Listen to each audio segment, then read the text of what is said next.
Mallas y condiciones de borde. La malla es el resultado de la discretización de la región en la que se busca la solución de un problema de valores de contorno. Una malla tiene nodos, elementos y condiciones de borde. Sobre los nodos y elementos ya hemos hablado. Sabemos que todas las acciones exteriores se aplican en los nodos. Ahora vamos a hablar de las condiciones de borde. Las condiciones de borde pueden ser condiciones de borde de Dirichlet o condiciones de borde de von Neumann. Las condiciones de borde de Dirichlet determinan el valor de la incógnita. En el caso de los problemas de mecánica del continuo que se resuelven por elementos finitos en geomecánica computacional son en general desplazamientos. Por ejemplo, el desplazamiento de un borde empotrado es cero. Las condiciones de borde de von Neumann determinan el valor de las derivadas de lo que es la incógnita principal. Para el caso de desplazamiento, la derivada de formación, o lo que es lo mismo, tensiones y fuerzas. También existen las condiciones iniciales, que son el estado con el que comienza el problema, y esas se aplican en todos los nodos y en todos los bordes de la malla, y pueden ser constantes en los problemas en los que no hay variación en el tiempo, o pueden ir cambiando cuando tenemos variaciones temporales o funciones del tiempo. Todos los nodos tienen que tener algún valor inicial de desplazamiento y algún valor inicial de fuerzas exteriores aplicadas. No pueden tener las dos, es uno u el otro. Además, tienen que estar como condiciones iniciales las variables de estado, o sea, las variables independientes del problema que estamos tratando de resolver. Entonces, veamos esta malla y vemos que todos los bordes tienen condiciones de borde impuestas. Aquí está impuesto que el desplazamiento horizontal es cero y que la fuerza vertical es cero. Aquí está impuesta que el desplazamiento vertical es cero y que la fuerza horizontal es cero. Como se ve, no podemos imponer el desplazamiento y la fuerza en la misma dirección en el mismo nodo, es uno o el otro. En este borde, por simetría, el desplazamiento horizontal es cero y la fuerza vertical es cero. En este cuadradito, en este punto, tengo un nodo en el que tengo una fuerza vertical P aplicada y el desplazamiento es cero por estar en la condición de simetría, y en toda esta línea y también en toda esta superficie que se podría reflejar acá, las fuerzas horizontales y verticales son todas cero. O sea, en todos los puntos del borde, las incógnitas, sea horizontal o sea vertical, tienen una condición de borde de Dirichlet, o sea, un desplazamiento impuesto, o de von Neumann, una fuerza impuesta. La malla no es uniforme, se refina donde el gradiente de la solución es más grande, o sea, donde cambia más rápidamente las tensiones o las deformaciones, desde el punto de vista gráfico, donde cambian los colores. Por ejemplo, en este caso de esta carga aplicada acá, yo tengo una carga aplicada en este lugar y toda esta zona va a tener muchas tensiones cambiantes rápidamente. La tensión en este punto va a ser muy diferente que este y muy diferente que este, y sin embargo la tensión en este punto y en este punto van a ser esencialmente iguales. Por eso es que tiene que haber muchos más nodos donde va a haber más cambios en las tensiones, en las deformaciones, en los desplazamientos, y también tiene que haber concentración de elementos donde se esperan cambios, saltos de rigidez significativos.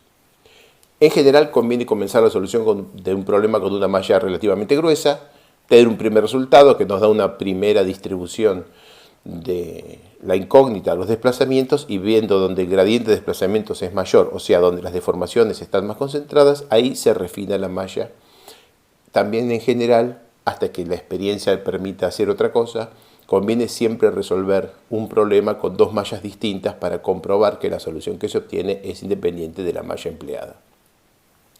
Hay que tener precauciones cuando uno inspecciona una malla. No puede quedar nodos sueltos. En este caso tenemos un elemento de este lado que tiene 8 nodos y es contiguo a un elemento de este lado que tiene 7 nodos. Está muy bien porque en el borde común ambos elementos tienen 3 nodos.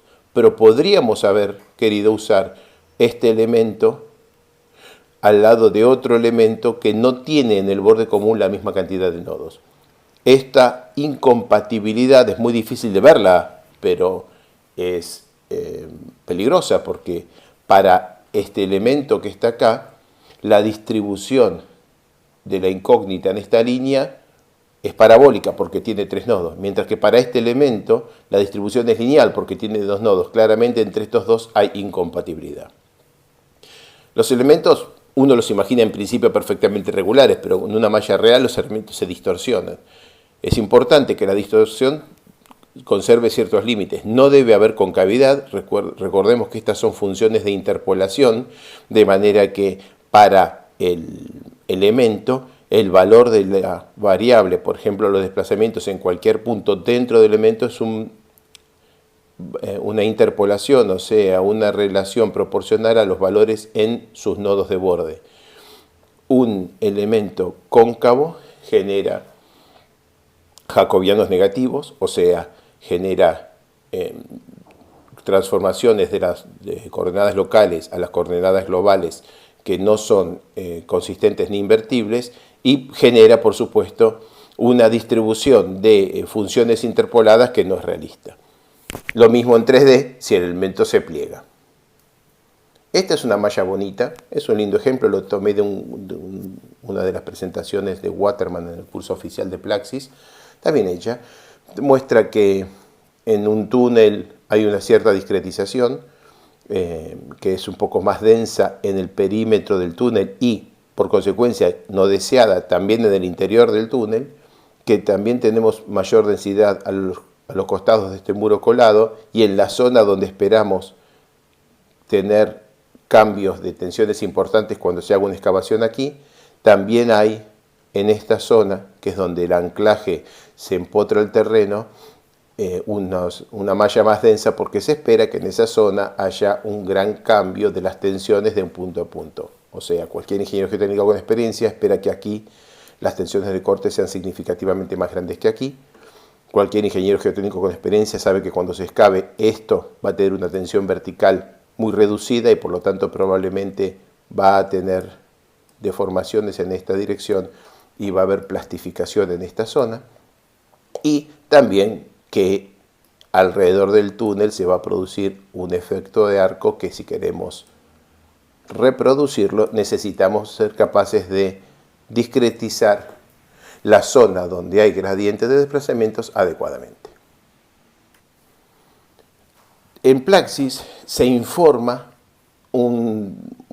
se le permite al usuario seleccionar una malla entre muy gruesa, gruesa, media, fina o muy fina, y que de esta manera uno estima razonablemente la densidad de la malla a nivel global, para después hacer refinamientos locales.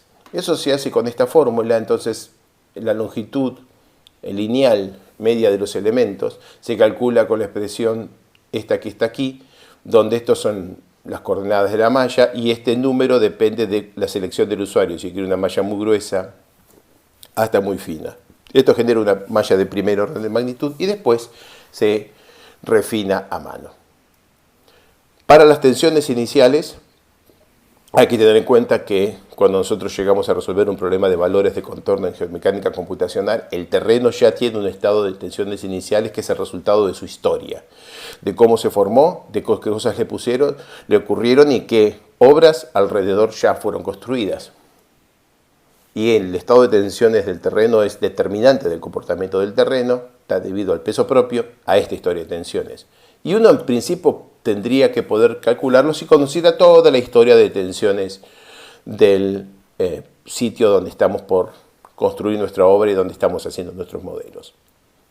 Para casos simples se puede imponer un estado de tensiones inicial razonable y luego hacer una corrida plástica, elastoplástica, sin nuevas cargas aplicadas para asegurar que el estado de tensiones impuestos admite admisibilidad plástica, o sea que todos los puntos están satisfaciendo las condiciones de la ecuación constitutiva.